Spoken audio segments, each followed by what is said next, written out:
I wrote a book and made a film not long ago called The Shift, and one of the thanks. And in it I spoke and used these words: the direction we take in life is far more important than the place where our ego parks us in this present moment. Who we are is this divine, infinite being that keeps inhabiting new bodies endlessly until we leave this body and move on. There is no beginning. There is no end. There is only the now for each of us. So the soul, that extraordinary part of you, the part that came into this world knowing it can be anything, can do anything, can achieve anything it places its attention upon, reminds us that if you want to accomplish something, you must first expect it of yourself. That means changing the expectations you have been conditioned to believe are your dharma or your destiny. I am limited. I do not have a right to prosperity. I cannot handle my physical ailments. I need something else. I need to take pills to make it happen. I need someone else to do it for me. Within each of us, there is a wondrous knowing that truly and genuinely is God within ourselves. Over the years, I have written many books, 37 to be exact. And what has become very clear to me in recent years is that there truly are two beings within each of us. Muktananda called the ego edging God out, the false self. The false self is that part of us that is not authentic. It is the ego. This false self is the part that always tries to win, to possess, to prove itself. We send our children to school and tell them, be better than the others, win at all costs. And so they tend to believe that what they are is this body, even though the body they are in will change, and they will never find that identical body again. Within each of us, there is also a higher self, and this higher self is in fact the soul. It is truly spirit, truly God. Yet these two beings seem to live in a constant battleground within us, though they are not exactly at war with one another. Let me give you an example from my own life. Someone on the internet, a man named Watkins, published a list because there are lists for everything. The 100 most spiritually influential living people. They published this list of 100 people ranked from number 1 to 100, and I am on the list. The ego plays these kinds of tricks on us, but there is also a part of us that is divine, and it is to that part I am speaking in this program. There is a quotation from Joel Goldsmith. Joel wrote many great books. A parenthesis in eternity was one of them, and here is what he said. Then there are those who reach a state in which they realize the futility of this ceaseless striving and effort for things that perish. Things that once obtained prove to be shadows. It is at this point that some people cease seeking things in the outer realm and begin to seek them in God, and that is what you have tuned into today. In the second chapter of Wishes Fulfilled, I call it the higher self, and it is defined very specifically by a great Bulgarian teacher named Omram Mikhail Ivanhoff. Our higher self is perfect, omniscient, and omnipotent, a fragment of God himself, a pure, transparent, luminous quintessence. I love that grand writing. Within each of us, there is a place that is all-knowing, all-powerful, truly a fragment of God. He went on, the Creator has planted within every creature a fragment of himself, a spark, a spirit of the same nature as his. And thanks to this spirit, every creature can become a creator. This means that instead of always waiting for our needs to be met by some external source, human beings can absolutely work from within, by their own thoughts, their own will, and their own spirit, to obtain the nourishing and healing elements they require. That is why he said to all of us, the teaching I bring you is of the spirit of the Creator, not of matter. A spark that is within each of us. I want you to be able to recognize it because I would like it to grow from being only a tiny spark, barely visible, into a fragment, a piece, a larger portion if you like, even a section, so that this spark within you grows and grows until it absolutely becomes more than you can imagine. Let us now examine the elements most of us agree define the essence of our Creator and how they can sensibly help us draw nearer to Him. First, God is love. We come from love and long to return to that heaven while still here on earth. I repeat Emerson's apt observation. Love is our highest word and a synonym for God. In other words, if we dwell in love, we dwell in God. If God is love and He can be nothing but what He is, and we desire to have a dialogue with God, then it seems to me we must approach our source in love, or we are wasting our time. In those quiet, private moments of prayer in which we ask for God's help, do not ask to be aided in defeating others in any way. Instead, pray, "Dear God, make me an instrument of your love. I want to be like you. I have forgiven others and I have forgiven myself." And remember, there can be no forgiveness without love. And without love, there is no way to be heard by our source. Second, God is peace. One of the most cited verses of the Old Testament, and perhaps my favorite biblical passage, is this: "Be still and know that I am God." A corollary might be agitated and turbulent, and you will never know God. Along with prayer, our communion with Source, we must hold peace in our hearts and be still. This means taking time to calm ourselves before meditation and consciously regulating our breath. On the exhale, we can train ourselves to let go of every unpeaceful thought. On the inhale, we can breathe in spirit.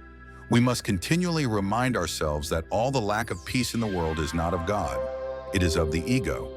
Then we can ask for help in returning to His peace. This approach will draw the assistance we seek.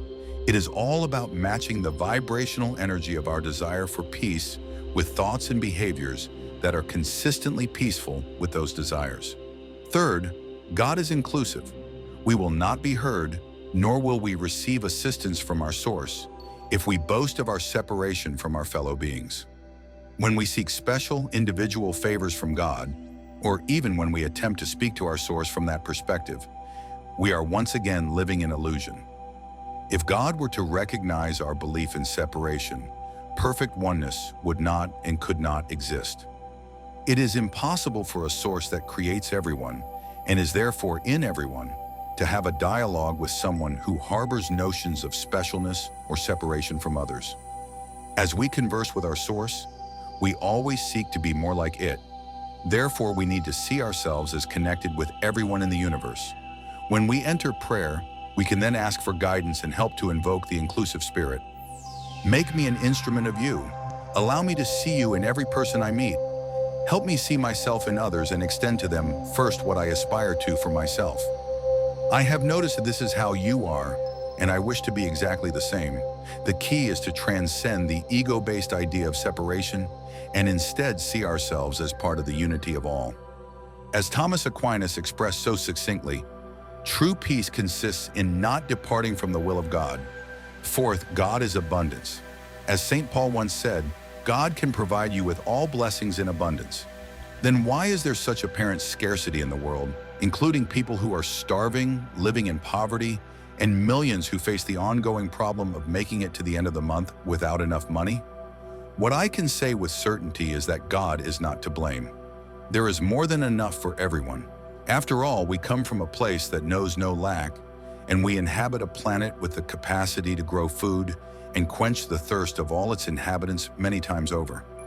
As a species, human beings have brought the ideas of scarcity and depletion of God's gifts upon ourselves, largely by taking actions far removed from the divine. God serves all, but our greed has made us forget others and focus solely on ourselves.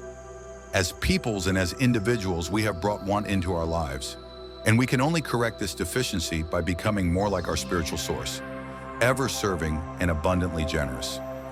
The answers to poverty and scarcity are available to us and could be resolved tomorrow if we would remember spirit. Fifth, God is well-being. Spirit never runs a fever and does not know illness.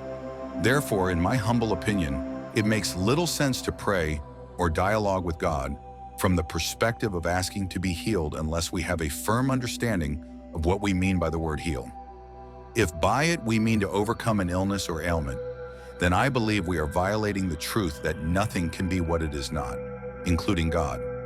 On the other hand, if we use the word heal to mean reconnecting with our source of well-being, then we are open to the possibility of receiving assistance in overcoming any affliction. And that is how I use the word. I never asked God to help me get over a feeling of illness.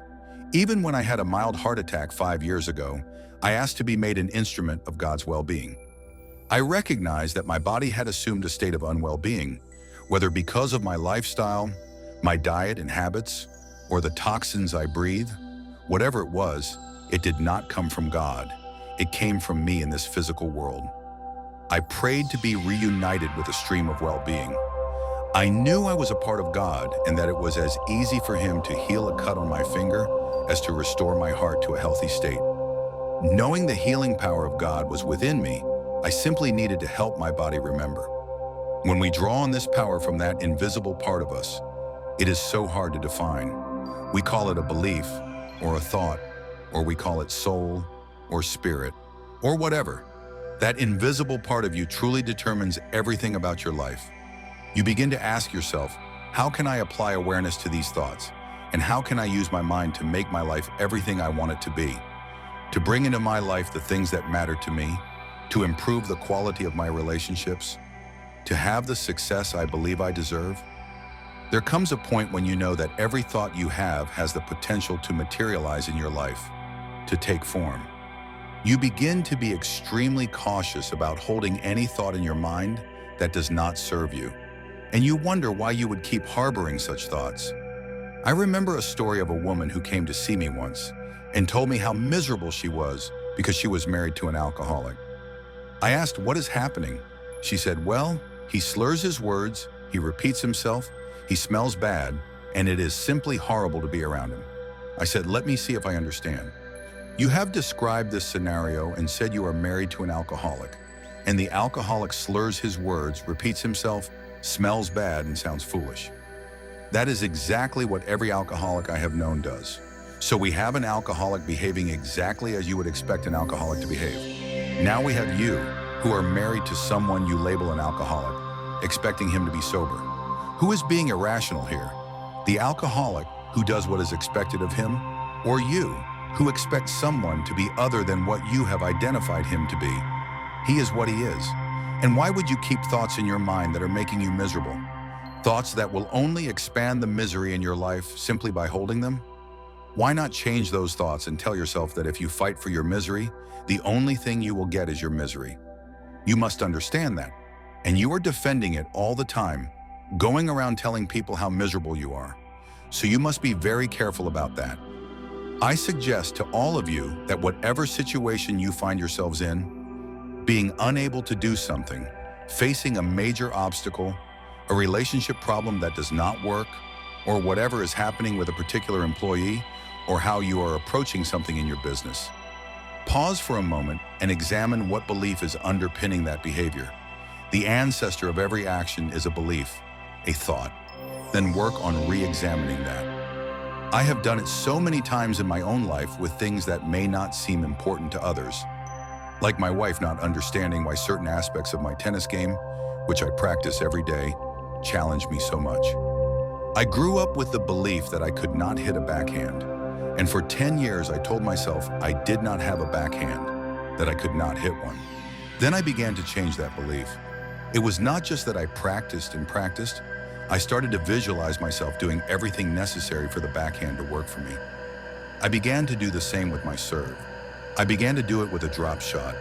Instead of telling myself I could not hit a drop shot and then acting accordingly, playing an entire match or even a whole year never attempting one, or never trying a high volley, or never attempting a kick serve, if you keep telling yourself you cannot do something, you will act in accordance with that belief. Whether it is something as simple as improving your tennis, which is not so simple if you earn your living at it or teach it, or any other skill or area of your life, change that thought. As you think, so shall you be. Remember that the word coincidence in mathematics is a term that defines angles that coincide. In mathematics, two coincident angles fit perfectly. We have taken a term that means something fits perfectly and interpreted it as something that happens accidentally or amid chaos, when in truth, anything that coincides with something else is a perfect fit, and there are no accidents in this universe. When you begin to access a power, you develop an awareness that it is absurd to believe that accidents can occur in a universe backed by intelligence. Everything is part of its perfection. Everything. There are no accidents in this universe. You arrived when you were meant to arrive. You will depart when you are meant to depart. The children who came through you, or did not, are part of that perfection. To question it, to challenge it, only moves you away from the ability to manifest and attract into your life what you would truly like to have. When you begin to question and to ask that something external change, You overcome those demands by assuming responsibility for them. Then what happens is that you begin to sense an accident coming, and many of you have had that experience. When you are at a higher frequency in your life, you have a premonition. Yes, the light is green, but I think I should stop. I see many heads nodding. Something says, whatever it is, you had better stop. And you slow down. And someone blasts through the red light and you have stopped. You feel that sensation go through your body and think, what was that? You know you can access it when you are close to God. When you are in fear, you cannot access it.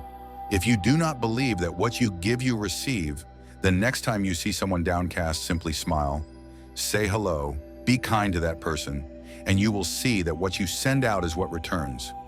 That law of the universe is so powerful that it affects every cell in your body. Every cell. When you observe a cell in your body, ask, what makes that cell function? Do you know what makes a cell work? Harmony and cooperation. That is how cells function. If within that cell the electrons, neutrons, protons, and all that physics fall out of alignment and stop cooperating or cease to function harmoniously, what happens to the surrounding cells? They are affected, are they not? When an individual cell is negatively affected, when it loses harmony and cooperation, it then negatively affects the cells around it. That is disease. It spreads to another cell, then another. And before you know it, the harmony within you, physiologically, is destroyed. There are said to be two kinds of energy in each cell. One is physical energy. Shirley MacLaine talks about this in her wonderful book, Out on a Limb. I recommend you read it. She describes the physics of cellular energy. Then she says there is another kind of energy within a cell that scientists, physicists, and chemists cannot decipher. They do not know what it is, but it is what makes everything work. They simply call it the source. The closest they can come to describing it is love, cooperation, or harmony. What we call love, which is simply cooperation and harmony. That is love, and that is what makes every cell function. When a cell does not function well, it affects the others. Now for a moment, think of yourself as a cell, a great single cell.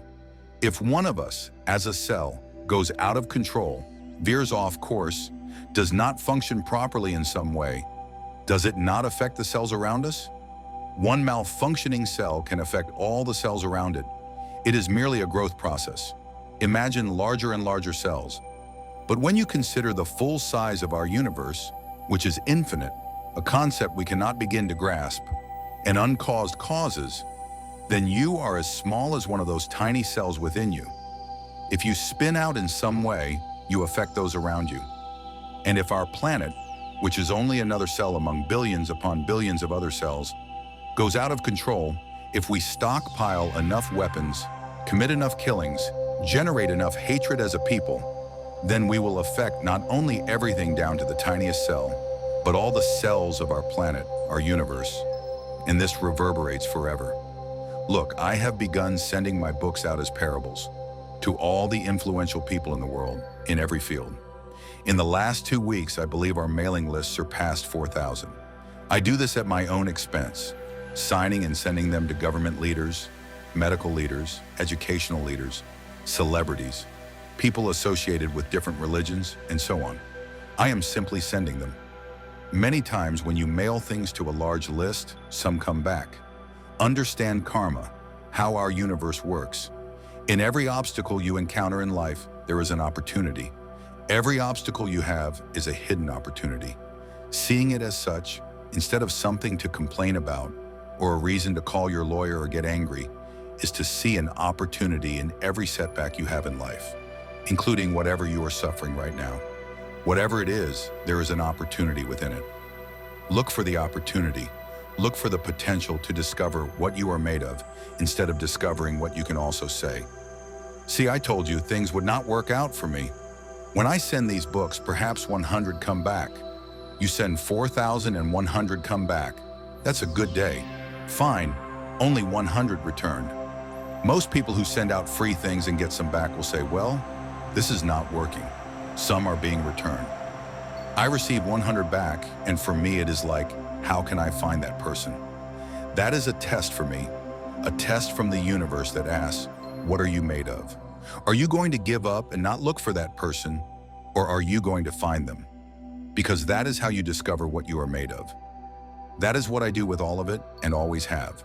Somehow I simply knew I should do it. When someone says no, I always think, how can I find a way to move beyond that no? Serenity, instead of thinking they are right and giving up, is always, how can I overcome that? At this point, I want to share one of the finest reflections from a great friend of mine. You surely know him, for it has had a powerful impact and changed countless lives. All I offer is the truth. Nothing else exists. There is one mind common to all individual men. There are not two minds. Your conscious mind is the rational mind, the phase of mind that chooses pathways, analyzes, investigates, examines, and arrives at conclusions and decisions. For example, you choose your books, your home, your life partner. You make all your decisions with your conscious mind.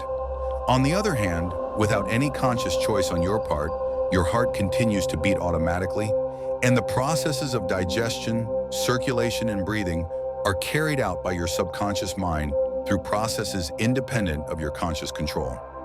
Your subconscious mind accepts what is impressed upon it or what you consciously believe. It does not reason as your conscious mind does. It is a one-way mind. It does not argue with you controversially. Your subconscious mind is like soil that accepts any kind of seed, good or bad. Your thoughts are active and may be compared to seeds. Negative, destructive thoughts continue to work negatively in your subconscious, and in time will manifest as an outer experience corresponding to them. Remember, your subconscious does not concern itself with whether your thoughts are good or bad, true or false. It responds according to the nature of your thoughts or suggestions. For example, if you consciously assume something to be true, though it may be false, your subconscious will accept it as true and proceed to bring about results that necessarily follow, because you consciously assumed it to be true. Your subconscious cannot argue controversially.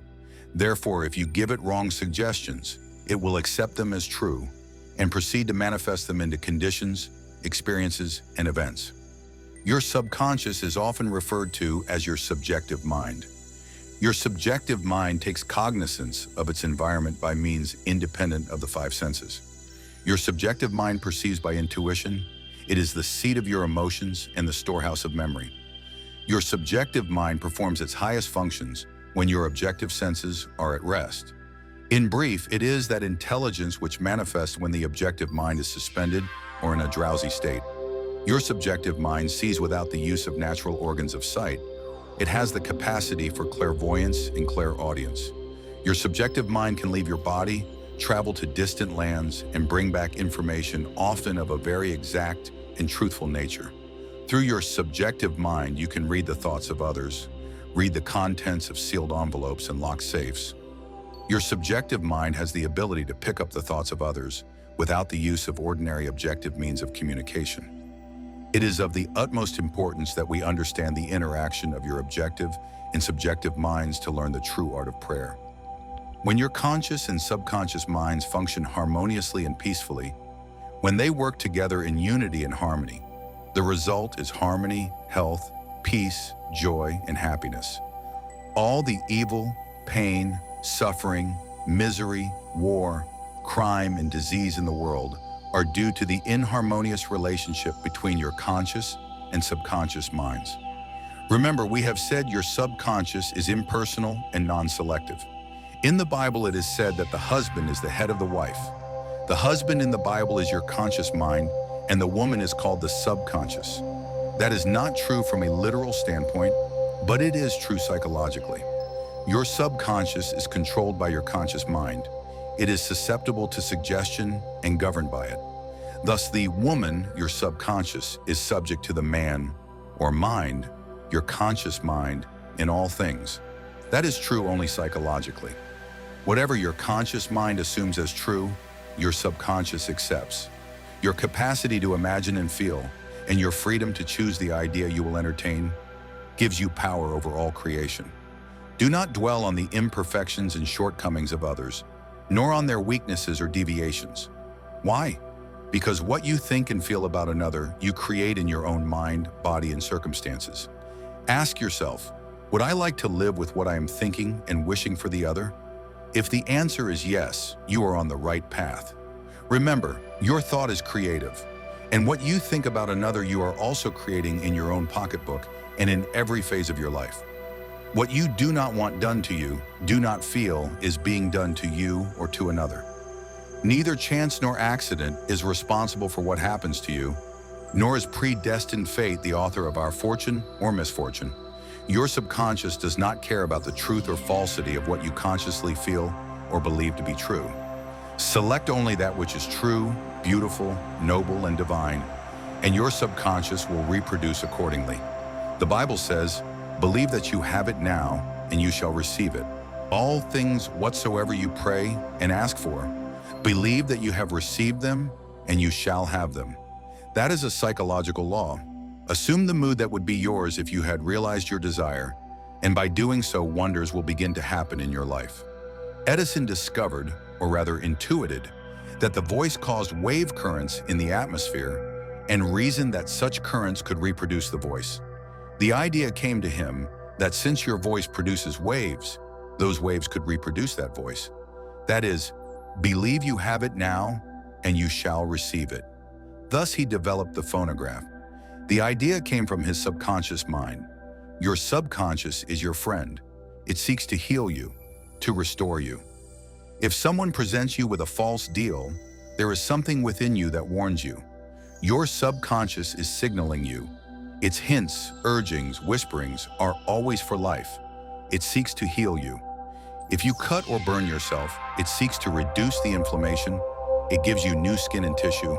If your child is very ill and you are completely exhausted, but you intend to wake to give medicine at 2 or 3 in the morning, it will wake you no matter how tired you are, exactly at 12, to attend to your child. Its tendency is always toward life. Edison knew that electricity is produced by reverse friction. Friction in turn produces electricity. Edison understood the transformation of forces. He knew force is reversible. Heat produces mechanical motion, and mechanical motion produces heat. Cause and effect, action and reaction. These are cosmic and universal. Pray believing you already possess what you are asking for, and it will be made real. This is the law of inverse transformation. For example, if the sale of your house would bring you a certain measure of joy, satisfaction, and euphoria in your mental atmosphere, then the feeling that would be yours if you accomplished it will also produce it. In other words, that feeling, or that mental state captured in your imagination and feeling, must produce the sale of the house. Because if the actual sale brought you certain joy and satisfaction, then reverse engineer it. Imagine the check in your hand, give thanks for it, deposit it at the bank, do the things you would do if your house were sold, all in your mind or imagination, and then that mental attitude will produce it. Awaken within you the feeling that would be yours if you now realized your desire, and that feeling will produce it. A young man who wanted to attend a certain university was having difficulties and had been rejected. I told him to understand this law of inverse transformation. How would you feel if you were accepted now? He said he would feel happy, he would call his dad, he would feel wonderful. I told him, as you fall asleep at night, feel that I am congratulating you on your acceptance and your wonderful success at the university. Imagine also speaking with your father and telling him you have been accepted and are there now in your own mind, and that this man is saying to you, well, you have been accepted, it is wonderful. Then capture that feeling in your imagination, in your mood, and he did. And yes, he was accepted. The feeling of answered prayer, if assumed and sustained, must objectify the answer to your prayer. That is what it means to call things that are not as though they were, and the invisible becomes visible. If a physical fact can produce a psychological state, then that psychological state can produce a physical fact. That is what it means to pray for anything. Believe that you already have it and you shall receive it. How can you believe you already have it when, in reality, it is an idea, a mental image in your mind? Then accept the mental image, dramatize it, feel its reality, rejoice, and believe in the law of growth, knowing that the seeds you place in the ground will grow if you nurture, sustain, water, and fertilize them. 6,000 years of philosophy have not fully searched the chambers and storehouses of the soul. Emerson said your mind, your consciousness, is the sum total of all your subjective and objective impressions and perceptions. Your mind is a medium of ideas, a collection of impressions, some good and perhaps some not so good. Therefore, your mind is a medium for all kinds of impressions, and it ought to be open only to ideas that heal, bless, inspire, elevate, and dignify your soul. There are master ideas that beget emotions. The reason there is so much misery in the world is that the ideas many men hold are utterly false, and these emotions become enmeshed in the subconscious and must find an outlet. If they are negative in nature, the outlet must be negative. Watt saw steam escaping from a kettle. He was a Scottish mechanic. His mother was preparing a cup of tea, and he saw the result of steam forcing the lid upward. He began to think what would happen if he harnessed that steam. What tremendous power lay there. All he had was an idea. He began to contemplate it from every angle. The idea came from his subconscious. Use steam in a cylinder containing a piston. The expansion forces the piston back and turns the wheels. That was the beginning of the steam engine, which revolutionized industry the world over. When a man says it cannot be done, that it has never been done before, that it is impossible, remember, the science of aerodynamics says the bumblebee cannot fly because its wingspan is too short and its weight too great for flight. But the bee does not know what is in the textbook, so it goes ahead and flies. Therefore, when someone says it cannot be done, the man who knows the power of his imagination, of his great inner friend, says, I am going to do it. It can be done, and the subconscious, which is his friend, responds and brings it to pass in a wonderful way. Here is a friend as well for a prohibited man. Someone sent me this. An unknown Mexican, according to the Copley News Service, who was praying for wealth. He wanted money to do the things he wished to do, and was obviously poor, according to the article. In a dream, he saw the Virgin, because he had gone to Guadalupe to pray, and the Virgin told him in a dream, buy this ticket, 37,281, in the Mexican lottery. He called his nephew in Texas and asked him to track it down. The nephew found it and invested the uncle's money to purchase the block of tickets, and the uncle won $3 million, the grand prize in Mexico. The Internal Revenue Service, according to the article, visited his nephew and said, we want $1,600,000 because you were here in the United States and bought this ticket. They took him to tax court, and the article says the judge ruled, well, this man received an answer to his prayer from the Virgin, and the ticket was purchased in his name, and the Internal Revenue Service gets nothing. That is the friend who gave this Mexican, who believed the Virgin would answer him, $3 million. That is the friend within you. His ways are unfathomable. The Virgin, of course, is the I am within you. Your own subconscious is capable of infinite conceptions within itself. That is why Mary means the sea, Virgin means the pure mind, the infinite mind, the I am, the presence of God within you, called the Virgin Mary in all the Bibles of the world. Mary is a Latin word meaning the sea, so this has nothing to do with a woman or a virgin or anything of that nature, because there is something within you capable of an infinite number of self-conceptions without the help of any man. It created the entire universe.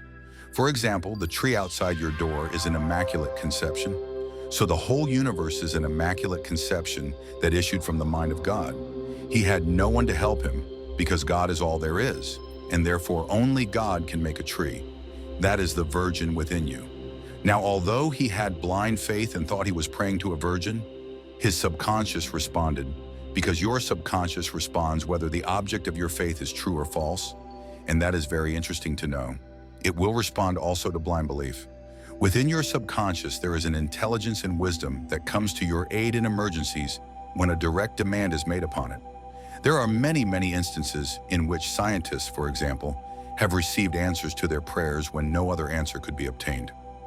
Nikola Tesla, the brilliant electrical scientist who brought to light the most astonishing innovations, said that when an idea for a new invention came into his mind, he would build it in his imagination, knowing that his subconscious would reconstruct and reveal to his conscious mind all the necessary parts for its manufacture in concrete form. By quietly contemplating every possible improvement, He wasted no time correcting defects and could hand technicians the perfect product of his mind. He said, "Invariably, my device functions as I imagined it should." In 20 years, there was not a single exception. His subconscious gave him the answer to all his inventions. A famous chemist, Friedrich von Stradonitz, used his subconscious to solve his problem in the following way. He had been laboriously working for a long time, trying to rearrange the 6 atoms of carbon and 6 atoms of hydrogen in the formula for benzene. He was constantly perplexed, unable to solve the matter. Tired and exhausted, he turned the request entirely over to his subconscious. Soon after, he was about to board a bus in London when his subconscious presented to his conscious mind a sudden flash of a snake biting its own tail and spinning like a mill wheel. This response from his subconscious gave him the long-sought solution of the circular reorganization of the atoms, known as the benzene ring, which every high school student knows. How it emerged through what we could call a sudden illumination from the depths of man's subconscious mind. Countless inventions have arisen in that way.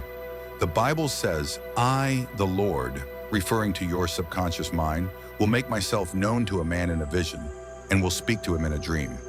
When I use the term subconscious mind, I am speaking of the great universal mind. I am not viewing it from a narrow Freudian perspective that treats it as a mind of sexual repressions, frustrations, inhibitions, and things of that nature. Not at all. I am speaking of the Father within who does the works. You may call it the supernormal mind, the superconscious mind, the subliminal mind. You may call it Brahman, reality, infrared intelligence, spirit, author, principle of life. Call it by any name you want. In fact, it is nameless anyway.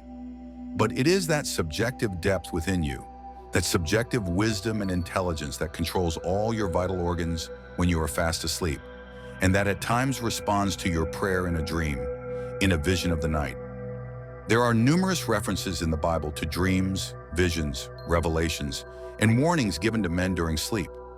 Your subconscious mind is active 24 hours a day. It is your greatest friend. The Bible notes that Joseph was accurate in his analyses of Pharaoh's dreams. His mental shrewdness and sagacity in predicting the future through dream interpretation brought him praise, honor, and recognition from the king. Dreams have captivated scientists, scholars, mystics, and philosophers throughout the centuries. Many answers to mankind's most pressing problems have been given in dreams since biblical times. Various interpreters and expositors in all countries have devoted themselves to the analysis and interpretation of dreams.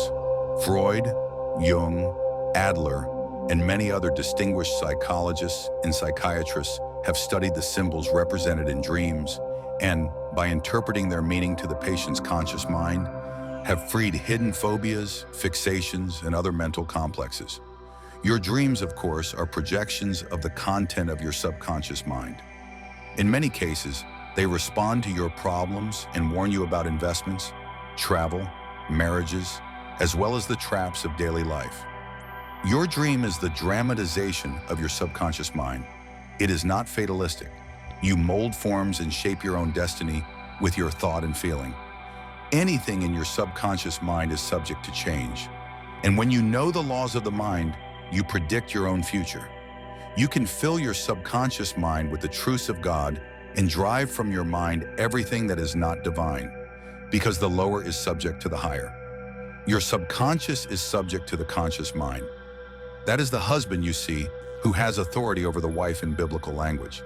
But theologians have taken that literally for thousands of years and have kept women in bondage by clinging to a misinterpretation of Scripture.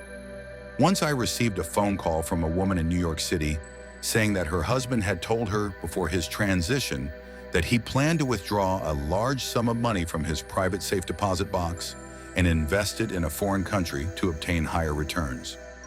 A few days later, he passed away, and when the safe deposit box at the bank was opened, there was no money, but there was a bank record that 2 days earlier he had visited the vault.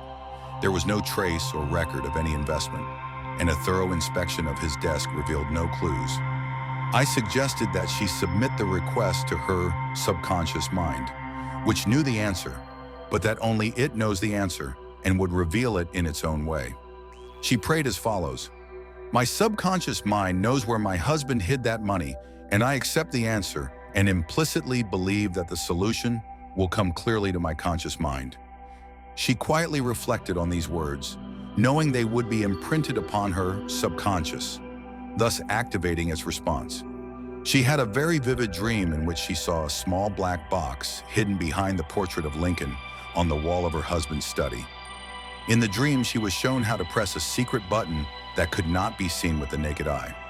When she woke up, she ran to the study, took down the portrait of Lincoln, and when she pressed the button revealed in the dream, an opening appeared that contained the black box, which in turn held $550,000 in cash. She discovered the treasures of her subconscious. She discovered that there was a friend within her who knows all, sees all, and has the knowledge to accomplish anything, because it is all-wise. You too can take a similar step by putting into action the wisdom of your subconscious to answer your prayers. A young woman in San Francisco experienced a recurring dream for 4 consecutive nights. In her dream, her fiancé, who lived in Los Angeles, appeared before her, and suddenly a very high mountain that seemed impossible to climb stood between them. In the dream, she was deeply surprised, frustrated, and bewildered. She woke up wrestling with the problem and feeling that something was very wrong and murky. I asked her what the mountain meant to her, since every dream, when correctly interpreted, must match the inner awareness and feeling of the dreamer. Moreover, her recurring dream was very important, since it was the intuitive voice of her subconscious telling her to stop, look, and listen. The word mountain for her meant an insurmountable obstacle. I suggested that she speak with her fiancé about the dream and obtain the reassurance that nothing hidden had been kept from her and nothing concealed had been withheld. Consequently, she flew to Los Angeles to see her fiancé, who met her at the airport. After a sincere conversation, he finally said, "I am homosexual. I wanted to marry you so that my clients, who are very religious, would suspect nothing." Her dream prevented her from experiencing what would eventually have been a great traumatic shock. You too can exercise the same or greater foresight through analyzing the recurring events in your dreams. Of course, there are varied dreams, we know this. Some are due to sexual frustration and repression, others stem from mental and emotional agitation, bodily malfunction, fears, and religious taboos. Still others are the reproduction and reworking of past events through the day's activities. Nevertheless, there are many dreams of a recurring nature as well as of a precognitive significance in which you see events before they happen. Many times you are given detailed instructions in the dream about what action to take.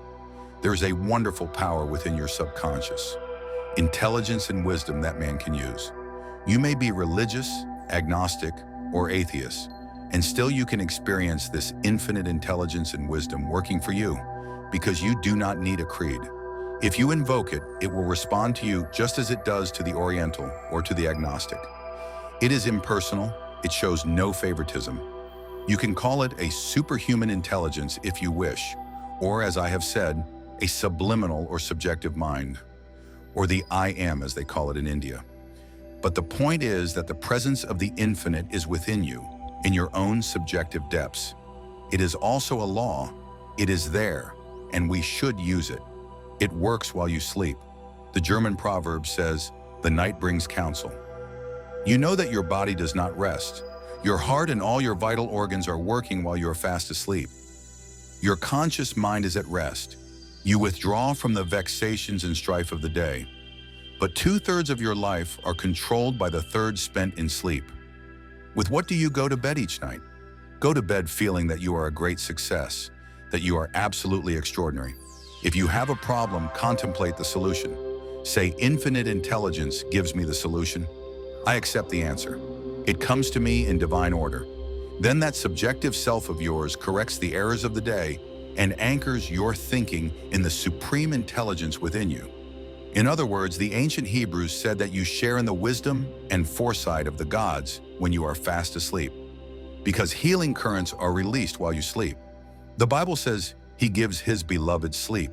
I lie down in peace and sleep, for the Lord makes me dwell in safety."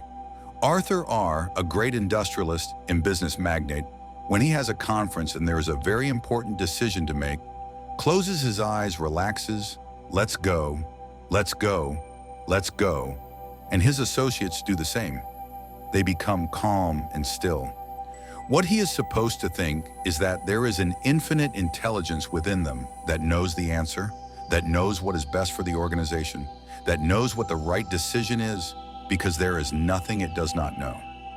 Therefore, they contemplate that right decision, the harmonious solution, the creative idea, in the stillness of their own minds. In that stillness and relaxed state, the wisdom of the subconscious rises to the conscious mind when the conscious mind is at rest, and they obtain marvelous results. Then when they open their eyes, they know what decision to make, and it is always the right one. For when your motivation is right, your decision will be right. If your motivation is wrong, no matter what you do, it will be wrong. Therefore, when you are asked to make a decision, ask yourself, what is my motivation? Does it seem good to me? And that proposal that was made to me, does it seem sound? I prayed about it. Infinite intelligence guides me and directs me in what to do and reveals the answer. Then it seems good to you, and your motivation is right, and whatever you do will be right, because it will be the right action for you. All I offer is the truth, nothing else. The first question the schoolmaster asked the boy when he came to see him was, "Son, tell me what kind of people there were in the city or town where you lived." Then the boy said, "Well, teacher, they were cruel, they were unpleasant, and when I was sick, they did not visit me." The teacher said, "They are the same here, son. Move along." And the boy ran to another city. Then he went to the village school again. And the village schoolmaster said, "What kind of people were there in the city you left?" "Well," he said, "they beat me, they were cruel to me, and when I was in the hospital, neither they nor my parents visited me. They were very cruel and beat me mercilessly." The teacher said, "They are the same here, son. Move along." In the next city, he went to the village schoolmaster and told the same story. The teacher said, "They are a bit unpleasant here too. They are mean people here, just like in the city you came from. Move along, son, and you will find the right city." Then on the way, he began to inquire about what is called Tao. Tao means God in China, and he asked God for guidance to put the right words in his mouth. Then in the next city, of course, he went to the village schoolmaster and said to the schoolmaster, "What kind of people are there in this city?" So he asked him the same question. "Son, tell me what kind of people there were in the city where you lived." "Well," he said, "they were kind, they were courteous, they were lovely to me. When I was sick, they visited me. They gave me broccoli soup, and they were kind. They gave me money when I needed it, and all that. They were wonderful people." The teacher said, "They are the same here, son. This is the city for you. Stay here." What does that mean? It means that we find ourselves wherever we go, because the world we see is the world we are. We are always looking through the content of our own mentality. Throughout the centuries, we have had people who promoted utopias of every kind. Socialism, communism, communes, islands under the sun, where we would all live in peace and harmony, where love would reign supreme, and we would share wealth and all that kind of nonsense, which is what it is. We have had these utopias through the centuries. You know very well what happened to them, as do I. The idea of sharing wealth. When we look around, we find thousands risking their lives to escape the so-called utopia of East Germany. Yes, they wanted to reach West Germany. We find people who want to leave Russia. We see the same in China and in all those other places where there is supposed to be a paradise on earth. Millions would want to leave these so-called utopias. If men practiced the golden rule and the law of love, we would need no utopia, no gardens of Eden, nor things of that nature. It would be heaven on earth. We have had the golden rule in all the Bibles of the world. We have also had, love your neighbor as yourself. We have proclaimed all these things, and if we practice the golden rule, as you would that men should do to you, do you even so to them. And what you would not have done to you, do not do to them. And that is right. Then you treat others as you would like to be treated. And of course, if men practice that, there would be no occasion for war, disease, suffering. There would be no occasion for armies, armed forces, soldiers, or anything of the sort. It would be heaven on earth, as simple as that. But you can quote the golden rule. If you practice it, then we would need none of these things. We would not need armed forces, nor nuclear weapons, nor anything else. These truths have been taught for thousands of years. Also, the great law of love. We have had Paul's epistle, the greatest anthology on love ever written. We have also had it for 2,000 years. We have had the golden rule for 10,000 years. But you see, man acts according to his conditioning, according to his fears, hatreds, and prejudices. If he is governed by ignorance, that produces conflicts and suffering. Buddha, in his meditation, sought the cause of all suffering and misery and crime in India. Do you know what the answer was? Ignorance. So ignorance is the only sin, and all the suffering and misery in the world are its consequence. Of course, that is true, not because Buddha said it, but because it is true. Ignorance is the only sin, and all suffering is the consequence. Teach a man the unconditional capacity of God within to go inside himself and claim guidance, inspiration, wealth, prosperity, success. Proclaim it, and you have given him the key. Truly, infinite intelligence responds to him. It opens new doors to him. He does not want to harm anyone in the world because he has found the source within himself. He can find wealth, place, and expression, healing, and everything else under the sun. Thus, ignorance is the only sin. Overcome ignorance, and the knowledge of the laws of the mind and the way of the spirit will produce health and happiness, peace, abundance, and security. For you know that when you say, infinite intelligence guides me and directs me, it responds. When you say, divine right action is mine, it responds. You say, infinite intelligence reveals my hidden talents and opens a new door for me to express myself at my highest level, exercising my faculties to the utmost. It opens that door for you. I set before you an open door, which no man can shut. The nature of infinite intelligence is to respond. You are tapping your deep mind. I have given you the key. You do not covet what another man has. You do not desire his cattle nor his donkey, nor anything that he possesses, because you can go to the source and claim the same.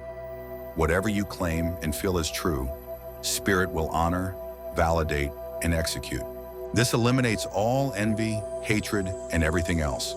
A sales representative visited a physician friend, a detail man who is usually a pharmacist, not a connoisseur of chemistry, but he represented a chemical company that had developed new compounds for a particular disease. The doctor, who was his friend, played golf with him, played cards with him. The doctor was very insulting, criticized his presentation, criticized the pharmaceutical company, and was very much opposed. The detail man felt disturbed, and as he left, the nurse said, "Oh, pay no attention. This morning, his only son died on the operating table last night, and everything they tried failed." Then he said, "Oh, I understand." Notice how irritation, inner disturbance, disappear when we hear about the pain, sorrow, or tragedy in another person's life. The heart softens a little and love takes over. So he understood. To understand all is to forgive all is a French saying, and it is very true. Some years ago, I read about a woman who called the police and said that her husband had threatened her with a gun. Of course, the police came, but they did not find any gun in the house. The newspapers picked up the story. The woman was very angry. They had had a violent argument. Under that irrational emotion, she called the police and said that he had threatened to shoot her, to kill her. The publicity in the local press ruined the man professionally. She was very sorry, but the damage was already done. This is what irrational emotions do. Negative emotions drive you to act impulsively. When you want to be kind, you become unpleasant. When you want to succeed, you fail. Emotions kill, emotions heal. He who is slow to anger is better than the strong, because you realize that there is a power within you that gives you peace, and in quietness and confidence shall be your strength. So she regretted having damaged her husband's reputation. She was the victim of an irrational force called anger, and emotions drive us to act impulsively. Many people are driven by passions, angers, and hatreds, and are victims of their own irrational emotions. The answer is to ask yourself, is this infinite intelligence and divine love thinking, speaking, and acting through me? And if not, refrain and tune in to the infinite, realizing that infinite intelligence is my guide, my counselor, my safe way, my problem solver. This peace fills my soul. This presence is infinite peace and absolute harmony. And I dwell in the secret place of the Most High. I shall abide under the shadow of the Almighty. I will say of the Lord, He is my refuge, my fortress, my God. In Him will I trust. This is the impregnable stronghold. It is my unshakable citadel. Here I dwell beyond time and space. Here I am in tune with the infinite stretching forth, at rest, smiling. And I know that to be alone on this island is to be alone with God. No one can summon me there. This divine contemplation supplants all negative thoughts and emotions and heals you. It is called substitution. When the room is dark, you turn on the light because darkness is the absence of light. It is impossible to know all the complexities of other lives. We do not know about their early training, their indoctrination, their religious taboos and restrictions, their conditioning that makes them unpleasant or full of hostility. Sometimes religious beliefs and hatred toward other religious beliefs have conditioned minds to fight for their creeds. You know that in many parts of the world today, as you know, religion should give you joy, should give you peace, should give you happiness. For in Him there is fullness of joy. In Him there is no darkness at all. Hitherto you have asked nothing. Ask now that your joy may be full. These things have I spoken to you, that my joy might remain in you, and that your joy might be full. And the fruits of the Spirit are love, joy, peace, gentleness, goodness, faith, meekness, and happiness. And these are the powers that are within you. Therefore, you have this wonderful opportunity to radiate love, peace, and goodwill to all humanity. It costs you nothing. It pays fabulous dividends. Sometimes when you go into the forested area, you see trees straight and tall, and one particular tree is twisted and deformed. Perhaps there was a fence there when it was a sapling, or a rock. Maybe some children twisted it and sat upon it. But in any case, the cause is gone, yet the effect remains. Likewise, we have twisted and deformed mentalities, perhaps distorted in childhood. In some parts of the world, Protestants are taught to hate Catholics, and Catholics are taught to hate Protestants. It is like the Irishman who went to Ireland, spent a few months there, and when he returned, they asked him how he found things. Well, he said, the Catholic hates the Protestant. Little children of 7 years threw stones at the soldiers. And he said the little ones were also learning to throw grenades at the Protestants, and the Protestants against the Catholics, and the Catholics against the Protestants. He said it is dreadful, and he added, I wish they were all pagans so they could live together like Christians. Well, of course there is some humor in that, but he is pointing to this mental state, the conditioning. And we have Muslims, Hindus, and people with religious beliefs who fight among themselves. We have had religious wars through the centuries. But true religion gives you joy. True religion is being united by a God of love. So when the God of love is enthroned in your mind, He governs all other thoughts, feelings, beliefs, actions, and reactions. And that is the ideal religion. Then the fruits of that spirit are love, joy, peace, gentleness, goodness, faith, meekness, and temperance. Because you must demonstrate what you believe. You must show what your religious belief is. It must appear in your body, in your home, in your pocketbook, in your relationships with people, in your art, in your science, in your industry. Wherever it may be, you demonstrate what you believe. Man is belief expressed. Now, you would not feel hostility toward a hunchback or a person with a congenital deformity. The twisted or deformed mentality often attacks those who have been kind to it.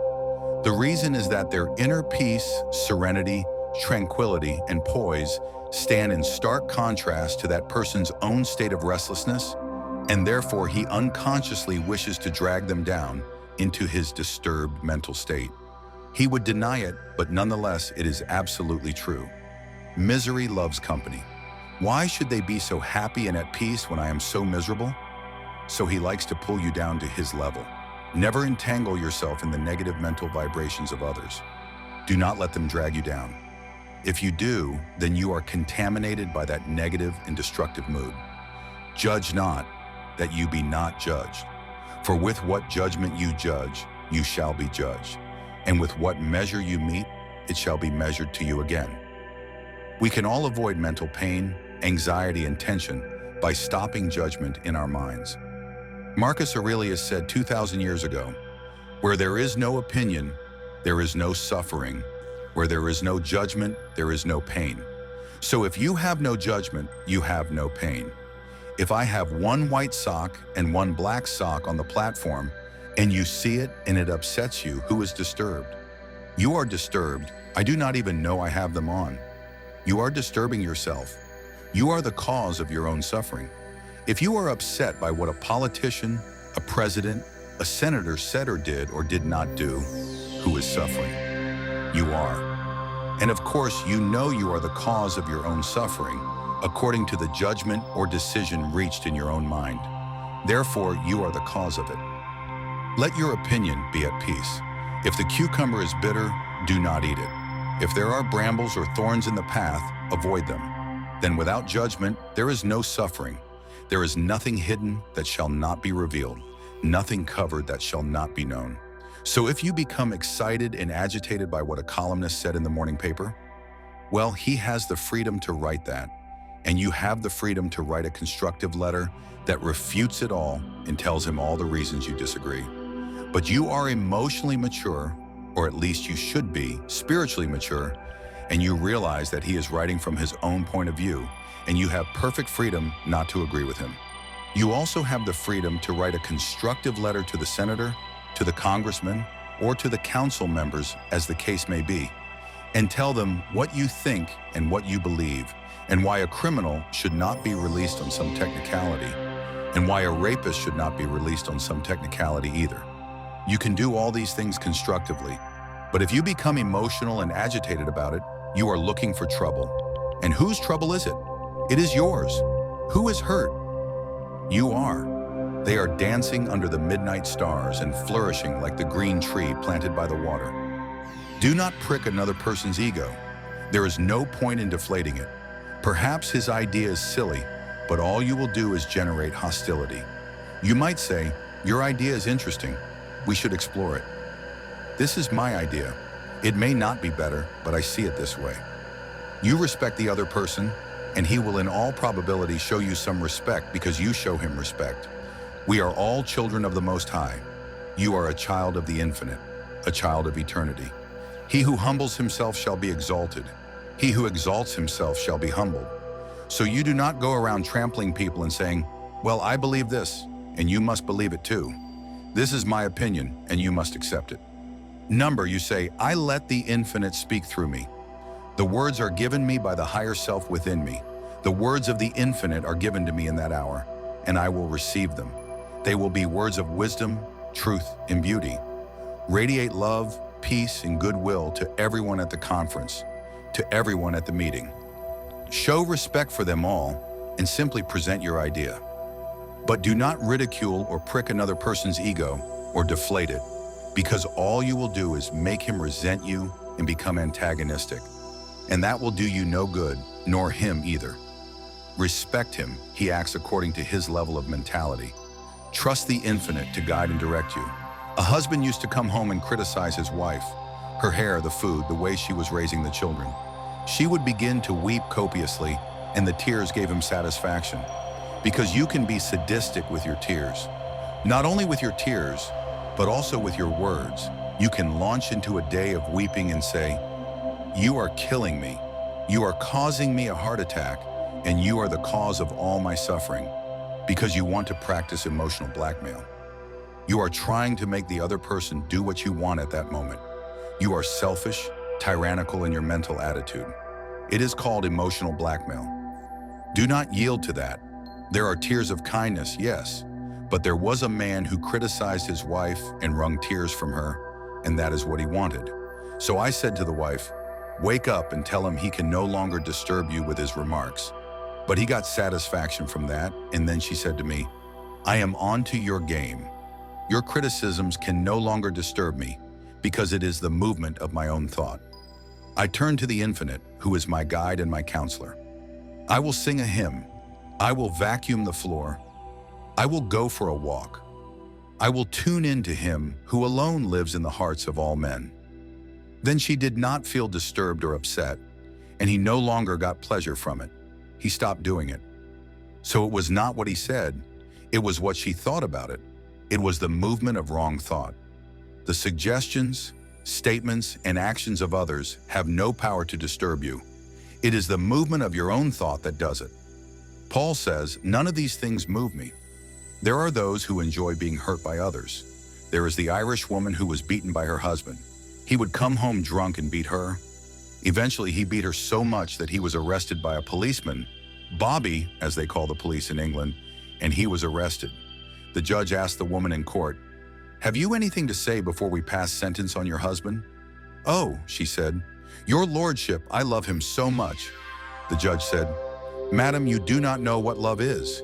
You do not love him. He received 3 years in prison. Love does not punish. Love does nothing that is not loving." The poor woman hated herself and wanted someone to punish her, and he used to punish her. That is wrong. Love does nothing that is not loving. Love sets free. Love gives. The children of love are peace, harmony, joy, goodwill, kindness, honesty, and justice. Those are the children of love. If you love a woman or a man, you love to see that one as he or she should be, happy, joyous, and free. You do nothing that is not loving. You do not make cutting remarks. You do not criticize, and you certainly do not strike. That is what love is, because love is of God, and God is love. When you love another, you see the presence of God there, and you proclaim what is true for God in that person. That would be called love. Then there are those who like to hurt others. There is the woman who comes up to another, on a Sunday morning and says to a friend, "I heard you had an operation. It must have been terrible." And the woman did not want anyone to know she had been operated on or anything. Then you have to look at that person and realize she is frustrated. You have to understand all is to forgive all. Realize she is frustrated. She has an inferiority complex. She feels inadequate, and she gets some sort of sadistic, morbid satisfaction by hurting you. But you cannot be hurt. You say, "God indwells, walks, and speaks within me. God is my guide." Then you are immunized. You become untouchable. They cannot hurt you. The prince of this world, as they say, comes and finds nothing in me. And the prince of this world is fear, untruth, and ignorance. And the suggestions of others have no power to create what they suggest. Your Bible tells you, "Call no man father upon the earth, for one is your Father who is in heaven, and God is spirit within you, invisible, timeless, and formless." He is the principle of life that beats your heart and, after all, animates you, sustains you, cares for you while you sleep. When you walk down the street, it is spirit walking down the street. When you lift a chair, it is spirit lifting the chair. Your body does nothing. Your body moves and is moved. Your body acts under the command of spirit. The Father is the progenitor of the tree. He is the power. There is only one creative power, not 2 or 3 or 1.5. Therefore, you do not make another person a cause. One is your Father, who is the living spirit. Another spark of your unredeemed aggressiveness. Someone hurt your pride. Someone said to Will Rogers, "One of my ancestors came over on the Mayflower." And Will Rogers said, "Well, my ancestors met them at the boat." So you are proud of your spiritual heritage, of the divinity that molds your destiny, because God is the Father of all. Therefore, you are proud of your spiritual lineage and your inheritance, because all the qualities of the infinite are within you. All the powers of God are within you. I said you are God's, and all of you are children of the Most High, and you are told that again and again. Paul says, "You are the temple of the living God, and the Spirit of God dwells in you." God is spirit, and those who worship him must worship in spirit and in truth. Therefore you do not worship any man. He who is greatest among you, let him be your servant. Look at all the men who have served humanity. Be it an Edison or a Marconi, it does not matter who, or a Lincoln. We honor them all. We erect monuments to them. We speak of them because they contributed to the blessings of humanity. They gave so much to people. You can radiate love, peace, and goodwill to all people. You expect nothing from people. Your expectation is from him who gives to all life, breath, and all things. Then you will never be disappointed. My soul waits only upon God. My expectation is from him who gives to all life, breath, and all things. What you expect is what you get. You expect the riches of the infinite. You expect guidance, health, peace, joy, abundance, security. You expect wonderful, wonderful things for yourself because all things are ready if the mind is so. So you live in the mood of expectancy. You live in the joyous expectation of the best, and inevitably the best must come to you because you get what you expect. You say, yes. So release them all to the infinite. Release everyone. Wish for them health, happiness, peace, and all the blessings of heaven. And realize also that infinite intelligence guides you and directs you in all your ways. It is a lamp to your feet. It is always a light upon your path. And divine law and order govern your life. Divine peace fills your soul. And if you are dealing with difficult people, you find them troublesome, release them all. Mention their names before the infinite, for he is the creator of man. The presence of God removes him from my life and removes me from his by divine law and order, through divine love, and all his ways are peace, and all his paths are pleasantness. The Bible says, whatever you desire when you pray, believe that you receive it and you shall have it. If you can believe, all things are possible to him that believes. To believe is to accept something as true. A great number of people believe what is absolutely false, and as a result, they suffer in proportion to their belief. To believe is to accept something as true, to live in the state of being alive to something. Believe in the goodness of God in the land of the living. Believe in the guidance of the infinite.